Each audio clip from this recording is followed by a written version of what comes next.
other question? Any non-Muslims from the ladies' side who has come up? We maybe, if not, then we will give a chance to this gentleman. Any ladies? Assalamu alaikum, Brother Zakir. I have a pretty simple question which I believe is actually relevant to today's topic. First of all, Ramadan Kareem to you too and everyone else here. Alhamdulillah, we've had the opportunity to have another month of Ramadan in our lives. The question actually is, if I were to take today's lecture of yours about the men's hijab and I were to explain it to someone else, to a Muslim or non-Muslim brother alike, and if he asked me this question, you say that there were 70 major sins, right? According to one of the imams, I'm sorry I don't recall his name. Well, a major sin is considered a major sin because it has some repercussions, right? Now, for example, murder is a major sin. It's because you are murdering someone. Murder is a major sin, so you're murdering someone. Shirk is obviously the first major sin, which is because you're worshipping someone other than Allah. Now, what is the repercussion of actually keeping your trousers above your ankles? I mean, someone could argue that is it because you might trip on it, or is it because it carries dirt along with it? Obviously, that's your question to answer.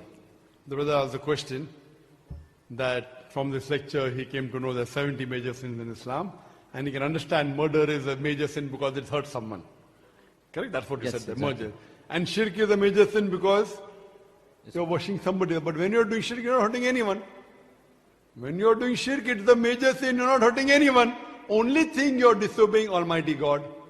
So the biggest sin in Islam is shirk, is that you're worshipping somebody else beside Almighty God. But when you're worshipping somebody else beside God, you're not harming any other human being, but you're disobeying Almighty God. Similarly, as far as the trouser is concerned, you're disobeying Allah subhanahu wa ta'ala and His Messenger. In the hadith, as I mentioned in Bukhari, there are no less than 5 hadiths in Bukhari. In Sahih Bukhari, it says in volume number 7, in the book of death, chapter number 4, hadith number 5787, that if the izar is below the ankle, it will burn in fire. And the next 4 hadith of Sahih Bukhari, volume number 7, in the book of death, chapter number 5, hadith number 5788, 5789, 5790 and 5791, that Allah will not look at you on the day of judgment if you wear trousers below the ankle. And it also says that all those who trail their garment with pride and arrogance. So this, at that time, it was a sign of pride and arrogance. Therefore some scholars say, oh, so if you have a trousers below the ankle without pride and arrogance, yes, you can do it. Fine? So what you have to realize, that if it's the commandment of Muhammad sallallahu alaihi wasallam, that Allah will not look at you on the day of judgment, and Allah will punish you if you wear the trousers below the ankle. We may know the reason, we may not know the reason.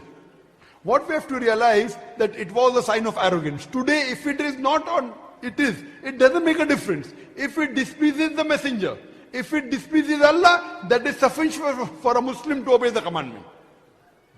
What people start thinking logically, oh, logically fine, I am putting my trousers without pride.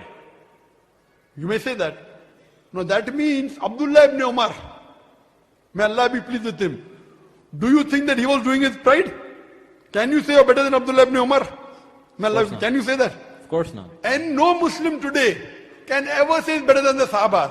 Because the Sahabas are on a different level. The Anbiya are on a different level, the messengers on a different level. The Sahabas are different. So at that time, Abdullah ibn Umar, may Allah be pleased with him, he didn't have pride. But yet the Prophet said, up, trousers up, trousers up. The hadith of Sahih Muslim. So that means some people who argue and they say, no, we are keeping it below the ankle and we don't have pride. Now whether you have pride or you don't have pride, the reason you are not following the commandment of the Prophet itself is pride. And you tell me one thing. If the option is there that tomorrow you come to know wearing the trousers is wrong, if you come to know on the day of judgment, can you undo it? Of course not. Allah will not see your face. Allah will punish you. So even if there is a doubt, it's right or wrong. It's the Sahih Hadith of Bukhari. It's the Sahih Hadith of Muslim. Assalamu alaikum, Sheikh. How are you? MashaAllah, we have with us Sheikh Yusuf Estes. MashaAllah. So, even if you doubt, whether it's right or wrong. I'm asking you, does it trouble you wearing above the ankle? No, of course. Yes, you may look like a joker. You may look like a joker, I may look like a joker, but if you are willing to look like a joker for Allah and His Rasul, what is the problem? That itself shows that you have pride. Today if a Muslim comes to me, I know that there are many scholars who tell that wearing the trousers below the ankle is not haram. So the moment that itself shows that you cannot put your trousers above the ankle, then what love do you have for Prophet and His Rasul? What love do you have? Even if it is, suppose, nowhere does the Quran say that if you wear the trousers you'll burn in hell, no? So even if you put above the trousers, if you put the trouser above the ankle, and even if it's not required, what is the problem? If you come to know tomorrow, when you die on the day of judgment, that wearing was wrong, you cannot undo it. It is, I see, the other thing that is difficult. In this there is no difficulty at all. There is no pain. Only thing, you may look like a joker. Is it costing you more money? It's costing you less money. Correct? It's not. Only thing that you may not look good. There's no pain in that. There's no difficulty in that. Fine. The reason you may trip or it may get dirty, that's all secondary. That's not at all. Just because Allah said it and because the Prophet said it, we have to believe in it. So this is the sign of a believer. And this is the label. If the label shows your intent, wear it.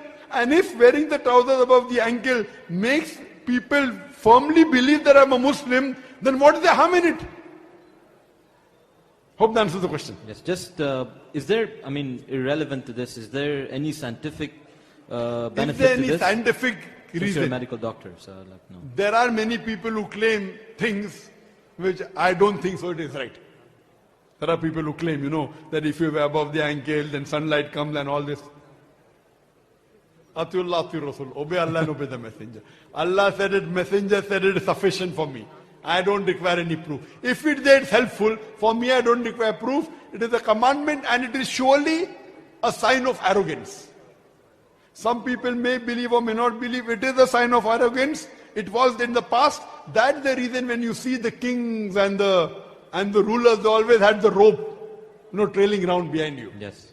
That's a sign. Today it may not be that relevant, but if it's not relevant, why are you putting the trouser below the ankle? Sah.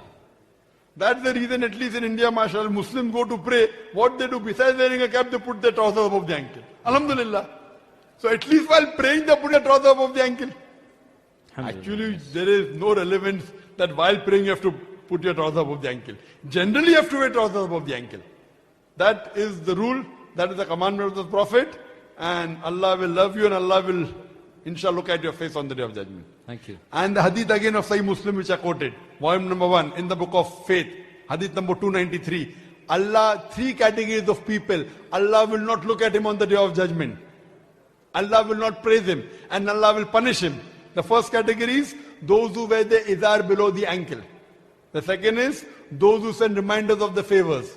And the third is those who sell things with false oaths. Hope that answers the question. Noted. Assalamu alaikum. So inshallah, next time I'll see you with beard, cap and trousers below the ankle. Inshallah. Trousers above the ankle, inshallah. There's a light beard already, so hopefully let it Sorry? go this time. There's a light beard already, hopefully It is there, let but go this hopefully it's a strong label, Inshallah. Strong label for... I'm only 21, so it's going to take a bit of time, man. Sorry? I'm only 21, so it might take a bit of time for it to grow full. Inshallah. Assalamu alaikum. You'll become the real Superman, brother. Jazakallah khairan. Okay, sure. She wants to know why Muslims are asked to say Assalamu alaikum only to Muslims when it's a religion of peace and should wish peace for everyone. Though it's a question coming in the ending of the question answer session, it's a very relevant question. It's a very important question. And without this question, I feel the topic would have been complete.